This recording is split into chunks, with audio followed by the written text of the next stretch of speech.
Hi water signs, Cancer, Pisces, and Scorpio. Welcome po sa ating channel at ito yung Timeless Gabay Tarot Love Reading.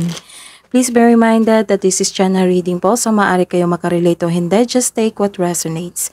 Gamitin ang reading na ito bilang gabay lamang. Balik po kayo dito bukas para sa ating daily Gabay Tarot Love Reading. Please like, subscribe, and click bell button for notification para po updated po kayo sa daily tarot reading natin. Para po sa gusto magpa-reading, maaari nyo pong makuha ang link. Nasa description box po ito. Message nyo lang po ako sa messenger. Maraming salamat po.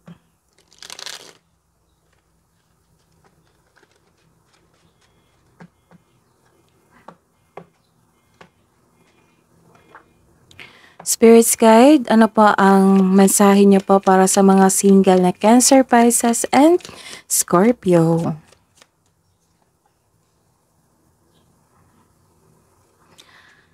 You are taking time to your journal dito. This is good. You're taking time to your journal, sa inyong diary. Actually, malaking tulong po ito para sa mga nag-overthink dyan, nag-overanalyze, nahirapan matulog, nagkaroon ng anxiety. Big help talaga yung journal sa buhay natin. Para masusi natin kung ano nangyari sa buhay natin before and mabigyan ng solusyon kung ano yung punot dulo na nagkaroon ng disharmony. Ayun. Para malipat mo yung energy, yung emotion mo na sobrang bigat na malipat po sa isang pahina. So I encourage you to have a journal. And you're taking time to your children. To your apo, to your child, to the children, to the pamangkin. Or kung negosyante kayo ngayon, may customer or client kayo na mga bata. And wow, kakasagot nyo lang sa inyong ka-date. Kasi aasahan nyo pong magkaroon ng long-term relationship dito. Nagkaroon po ng commitment.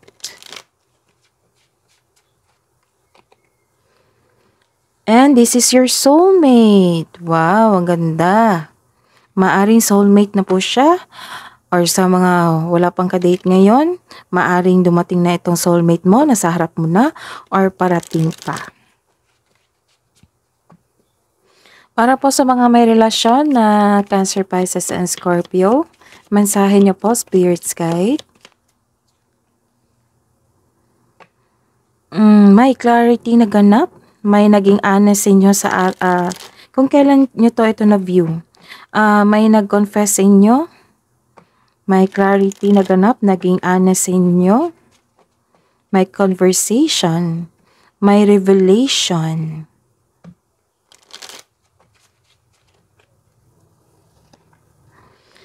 And nagkaroon ng hope dito.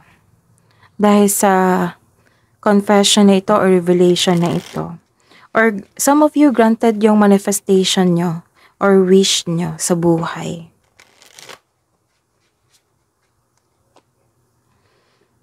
Mag-ingat kasi may nagsiselos dito. It might be you, it might be your partner, or may other person na nagselos sa inyong relasyon. Chinichismis nila yung relasyon nyo, or it might be ikaw na chinichismis nila kasi mga inggitero ito. Hindi ka matiis ng inyong partner.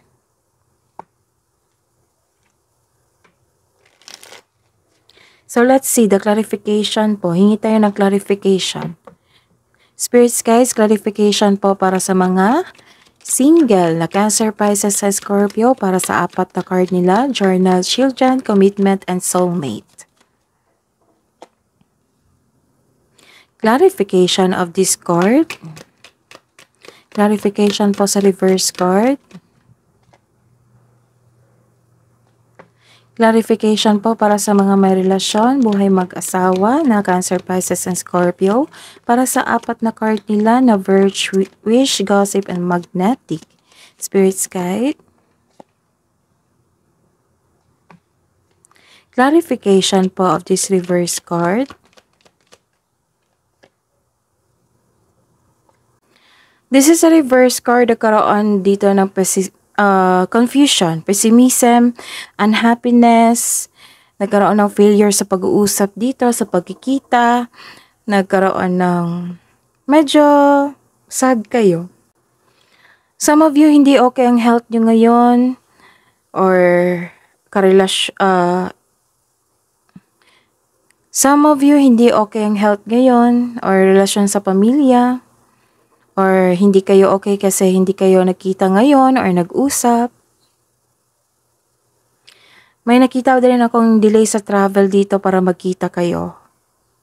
Pero makahanap ka pa rin ng paraan para ma-enjoy mo ang moment na ito na sa pag-aantay. Para sa mga single, may parating na bagong tao na sa buhay nyo na naka-destiny sa inyo. Siya po ay stable na sa buhay.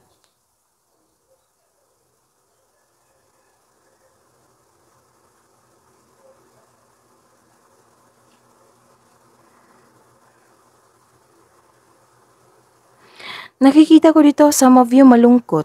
Malungkot sa ganap na ito, na nagkaroon ng pagsiselos or chismis kasi hindi nyo inaasahan na ginawa nila ito sa inyo. Malungkot kayo ngayon sa pagkawala ng isang bagay or tao, or naalala kayo na nag-cause ng trauma sa inyo. So this is only temporary, lilipas din ito. I-acknowledge mo yung pakiramdam mo na sadness and disappointment para ma-express mo na ito at ma-release. Go ahead and cry it out. Crying is a very healthy thing to do. It relieves stress, ease pain, and cleanses our soul. Medyo malungkot kayo dito, no? Kasi may nagselos or nagchismis sa inyo. It might be your friends ito or kasamahan sa bahay. Kasi hindi nyo expected na ginawa nila ito sa inyo eh. Maaaring itong confession or clarity kasi nalaman mo kung sino itong mga taong ito. Para sa mga may relasyon dyan, isa sa inyo hindi maka-move on talaga. Naging toxic or nagkaroon kayo ng alitan. Pero hindi naman kayo matiis ng inyong partner kasi nagkaroon kayo ng pag-uusap dito or balikan eh. Hindi kayo matiis ng inyong partner or hindi niyo siya matiis. Hidden truth, anong iniisip mo, anong iniisip niya?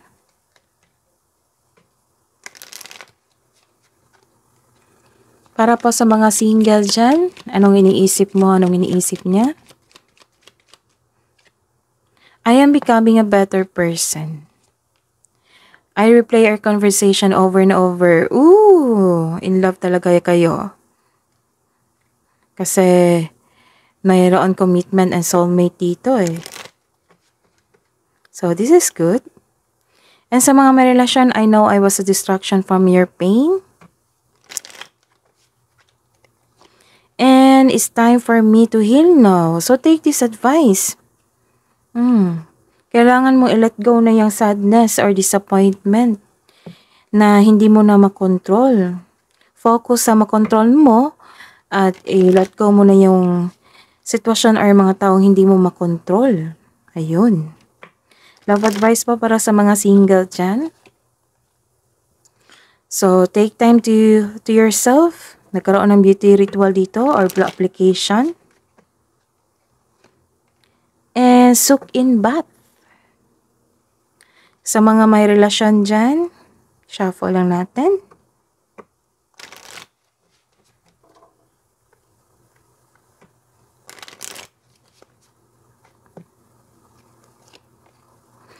Attraction, divine soul counterparts. Attraction transcends superficiality. And 1111 is an important number for twin flames. It symbolizes the harmony and balance of soul counterparts. Love advice po para sa Cancer, Pisces, and Scorpio. Sa mga single po.